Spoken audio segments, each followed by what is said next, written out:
करता हूँ, बहुत बहुत धन्यवाद देता हूँ।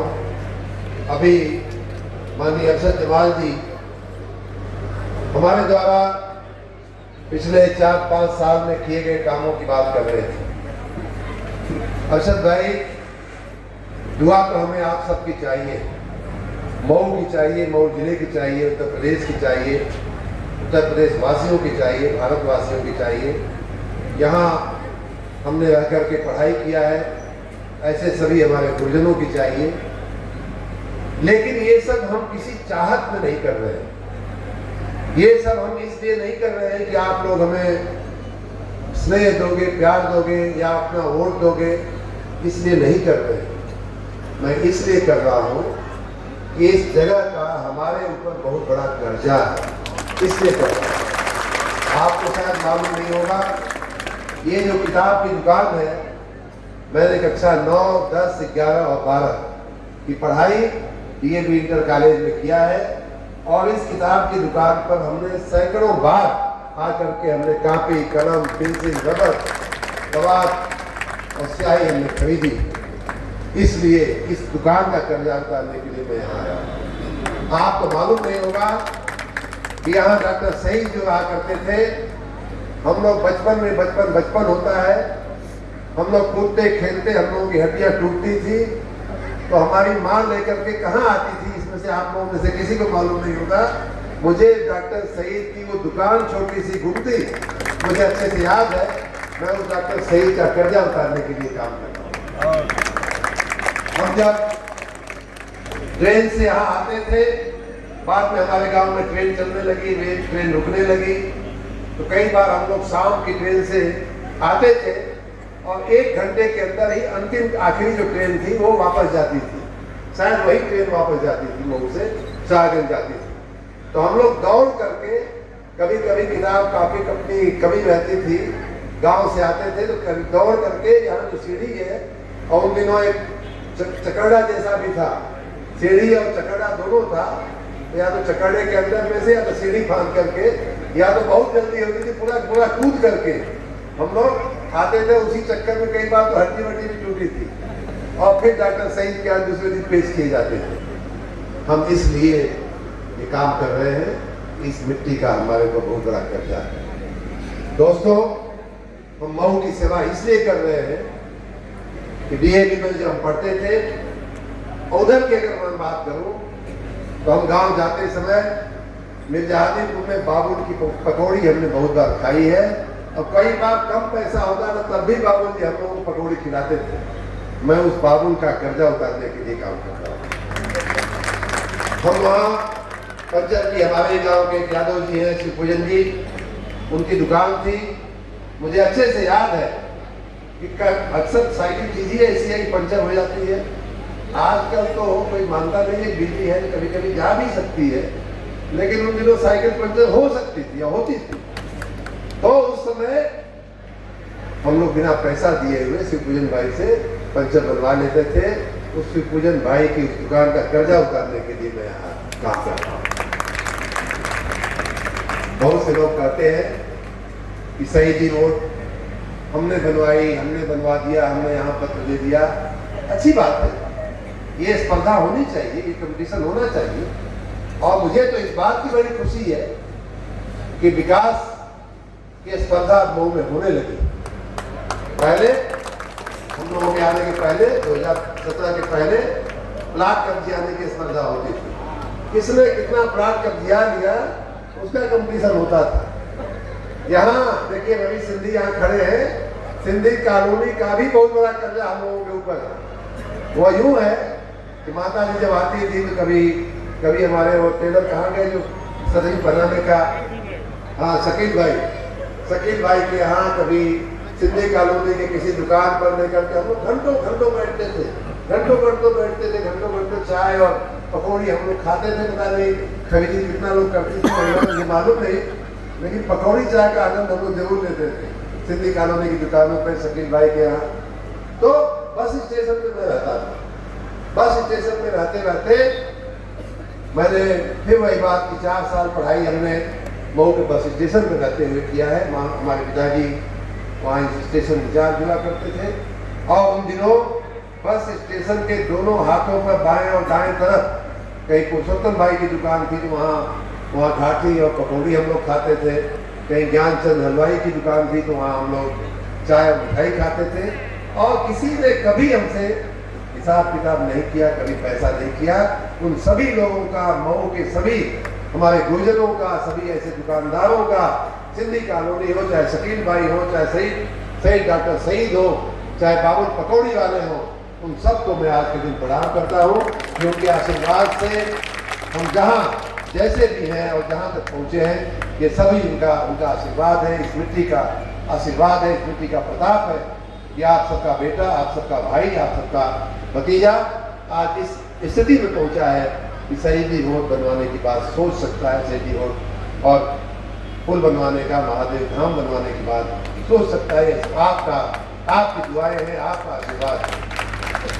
आपको अगर याद हो तो नगर पालिका के चुनाव के समय राजनीति अलग बात है, लेकिन कोई हारा कोई जीता, हमारे अरशद भाई जीते, हमारी पार्टी का प्रत्याशी हारा, लेकिन उन दिनों दो जगह हमने सभाएं किया था। एक पीसी चौक पे किया था, आप में से कई लोगों को शायद याद होगा, और एक उधर कौन सा पार्क बोलते हैं, खीरी पार्क, हाँ खीरी बाग में किया था। और आप में ये राज की बात यहाँ के भाइयों बहनों को बताना चाह रहा हूँ। दोनों बार मैं उन दिनों मंत्री था और बाद में हमको सिक्योरिटी के लोगों ने शिकायत किया ऊपर तक अपने प्रशासनिक अमले में कि ये मंत्री जी बिना बताए, बिना किसी पूर्व सूचना के, बिना उसके खीरी बाग चले गए, बड़ा खतरनाक इलाका है। और भारतीय जनता पार्टी के प्रत्याशी के सामने एक जोरदार कद्दावर मुस्लिम प्रत्याशी लड़ रहा है, कुछ भी हो सकता था, लेकिन मंत्री जी को समझाना गया, नहीं समझे और जीत करके वहां गए। वही बात यहाँ भी आई। तब तक दूसरा तीसरा दिन था, तो उस समय तक पुलिस प्रशासन थोड़ा ज़्यादा अलर्ट हो गया था कि पता नहीं अब कहाँ अगली सभाएं करेंगे। तो यहाँ सभा हुई थी, उस दिन भी पुलिस के लोग पीछे से आकर के साथ यहाँ करने जैसा नहीं है, माहौल ठीक नहीं है, माहौल गर्म नहीं है।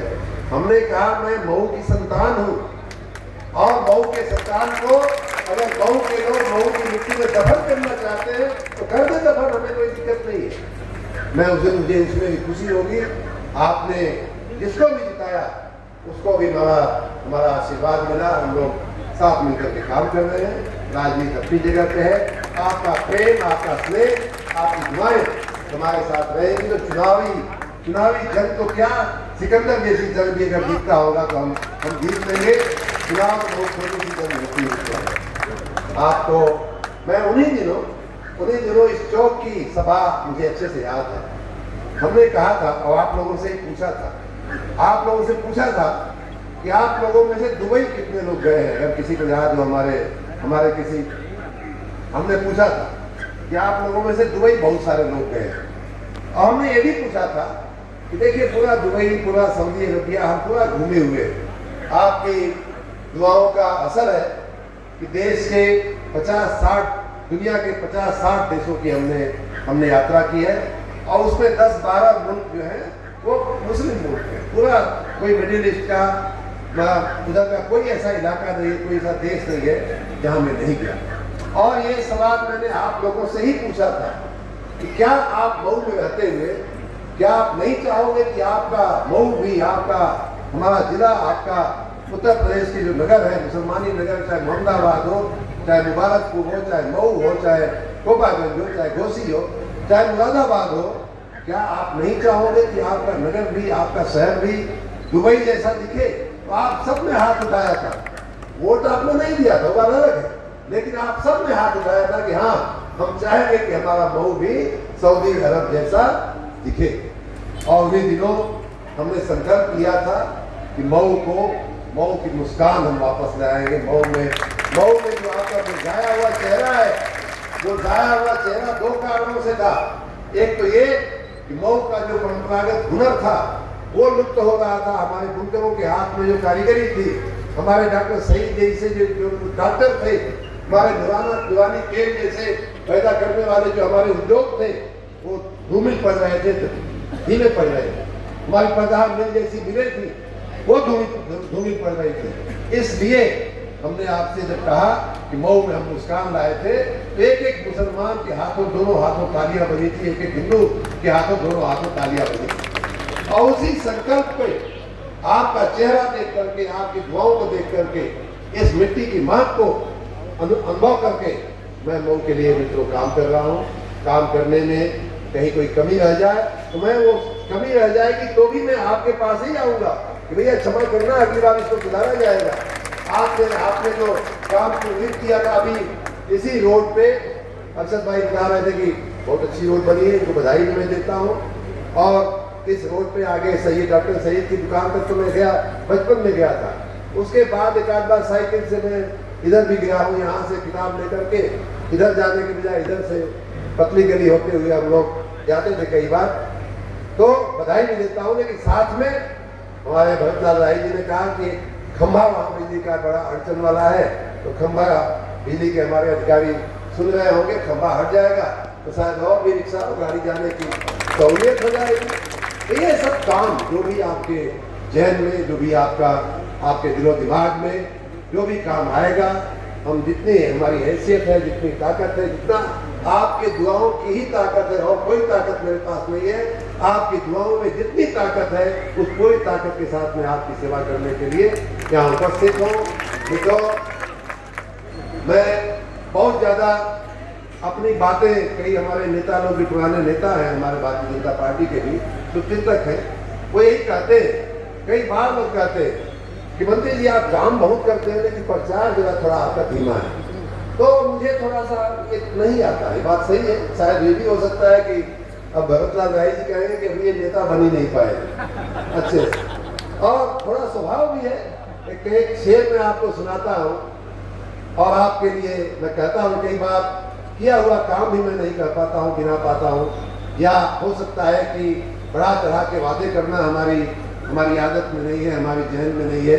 बशीर भद्र का एक शेर है, मुझे इश्तिहार से लगती है ये मोहब्बतों की कहानियाँ, मुझे इश्तिहार से लगती है ये मोहब्बतों की कहानियाँ, जो कहा नहीं वो सुना करो, जो सुना नहीं वो कहा करो।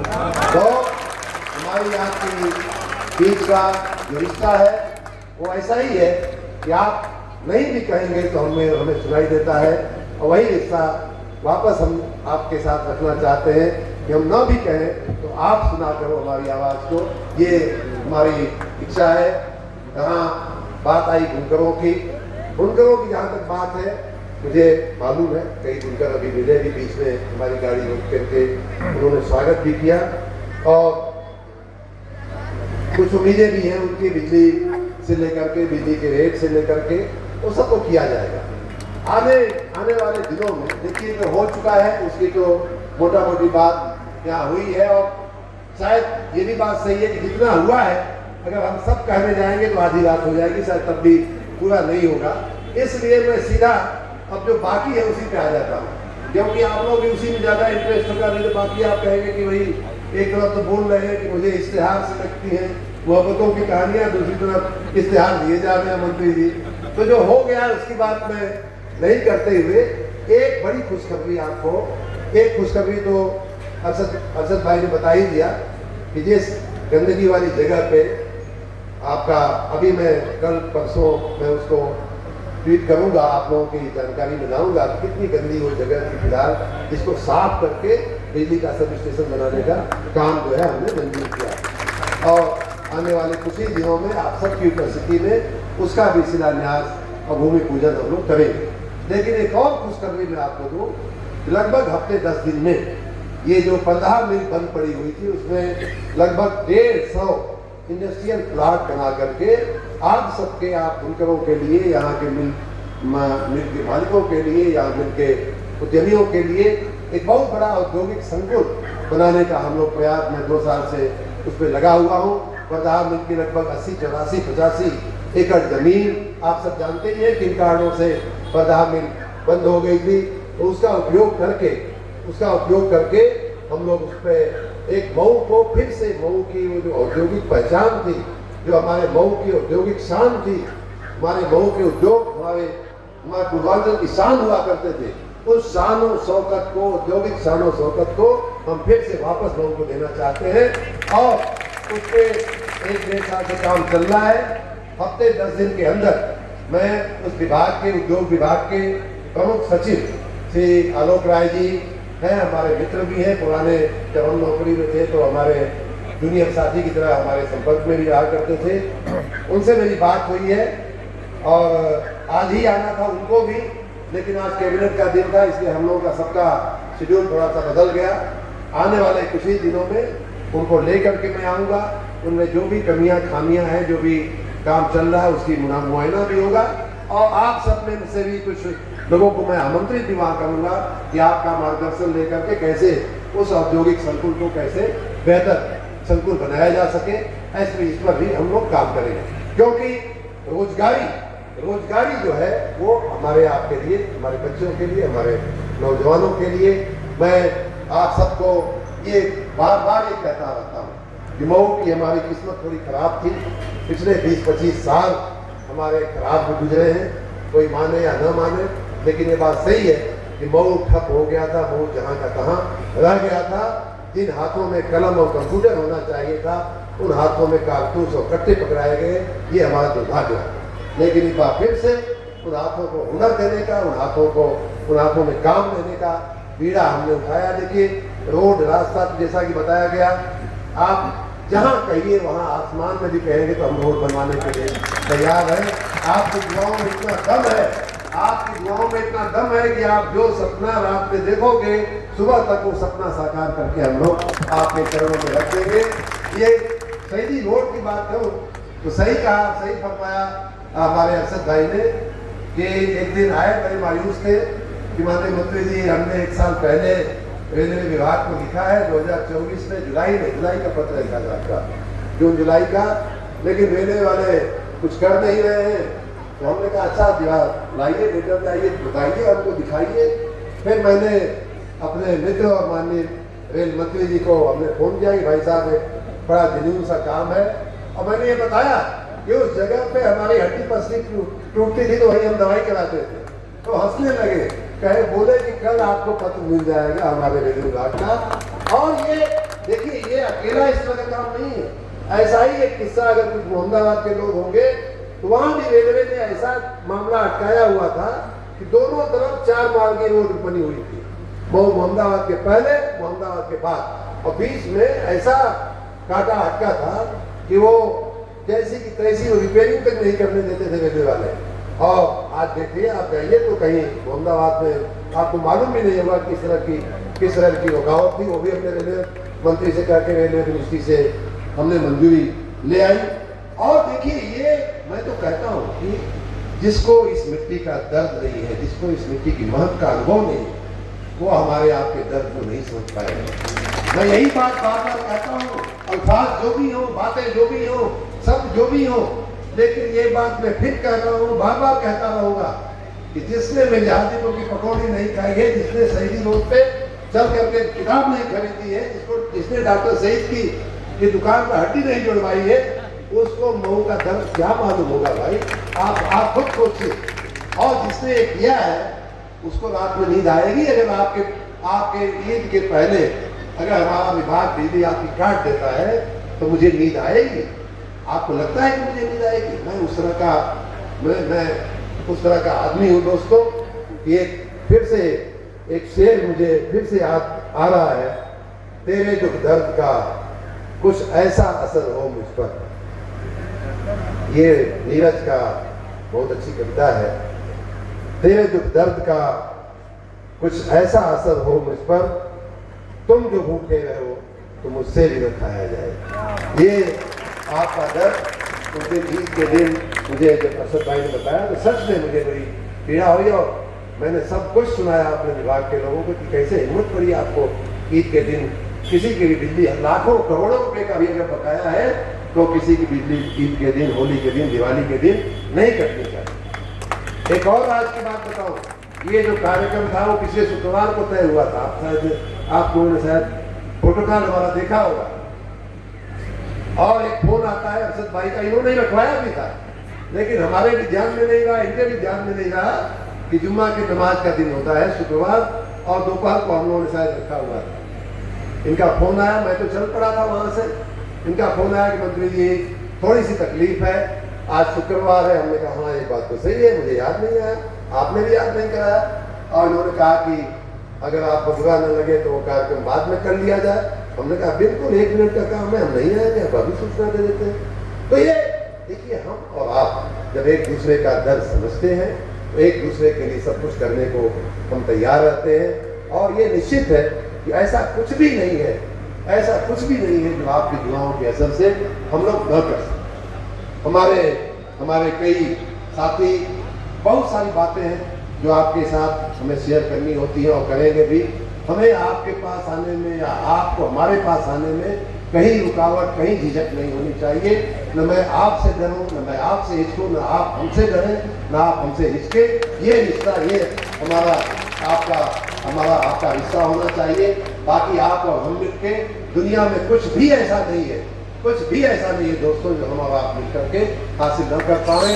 तीसरा माता की कृपा रहेगी, महादेव की कृपा रहेगी, यहाँ के मस्जिदों की, यहाँ के मंदिरों की, यहाँ के अजानों की अगर दुआएं रहेंगी हमारे ऊपर, तो कोई ताकत नहीं है जो हमें आपकी ख्वाहिशों को पूरा करने से रोक सके, या कोई हम आपकी आकांक्षाओं को पूरा करने को रोक सके। और एक बात और कहकर मैं अपनी बात पूरी करूंगा कि मऊ की समस्याएं मऊ के लोग ही दूर कर सकते हैं, बाहर का आदमी दूर नहीं कर सकता। कि आप गांठ बांध लीजिए, किसी को बुरा लगे, किसी को अच्छा लगे, बाकी लोग अपने स्वार्थ की रोटियां सेकने आते हैं, हमारे आपके बच्चों के हाथों में कट्टे और बंदूक पकड़ाने आते हैं। ये बात मैं बार बार कहता हूं, न हम सफर से न किसी हमनशी से निकलेगा। एक और क्षेत्र में न हम सफर से न किसी हम नशी से निकलेगा, हमारे पांव का कांटा हम ही से निकलेगा, और किसी से बचता नहीं है। आपका आप सभी का बहुत बहुत धन्यवाद। शहीदी रोड बनने पे आपको बहुत बहुत बधाई, बहुत बहुत शुभकामनाएं। और ऐसी अनेक रोडों, सैकड़ों ऐसे काम ऐसे होंगे जो आने वाले दिनों में आपकी ही दुआओं से, आपके ही सपनों को पूरा करने के लिए दोस्तों हम करते रहेंगे। आपका हाथ हमारे सिर पे बना रहे, आपकी दुआएं हमारे ऊपर बनी रहे। इसी उम्मीद के साथ आप सबको, इतनी बड़ी संख्या में आप लोग आए हैं अपना काम काज छोड़ करके, आप उसके लिए बहुत बहुत मैं धन्यवाद देता हूँ। शहीदी रोड के लिए मैं डॉक्टर शहीद को एक बार फिर से नमन करते हुए, नमस्कार करते हुए, और यहाँ सामने जो हमारे शहीद स्मारक जो बना हुआ है, हमारे शहीदों को नमन करते हुए, दुर्दीराम और कालका प्रसाद जी को 1942 के ये लोग शहीद हैं, स्वतंत्रता संग्राम के शहीद हैं, उनको भी नमन करते हुए, अपने पूर्वजों को नमन करते हुए, अपने गुरुओं को जिन्होंने डीएवी में और अन्य जगहों पे हम ट्यूशन भी करने जाते थे, कई हमारे टीचर थे जो हमको ट्यूशन भी पढ़ाए हैं, उनको भी सबको टी हमारे एक टीचर थे जिन्होंने हमको केमिस्ट्री पढ़ाया, बहुत ही अच्छे होनहार। और एक फोटो और बीज बनाने की बात है, वो बन रहा है, बन जाएगा, उसके लिए भी हम लोग यहाँ इकट्ठे होंगे। उन सभी अपने गुरुओं को, अपने सभी जिन्होंने भी बचपन में हमको जिस तरह से भी आशीर्वाद दिया है, उनको नमन करते हुए, माँ शीतला के को नमन करते हुए, भगवान महादेव को नमन करते हुए अपनी बात पूरी करता हूँ। आप सबका बहुत बहुत धन्यवाद, बहुत बहुत शुक्रिया।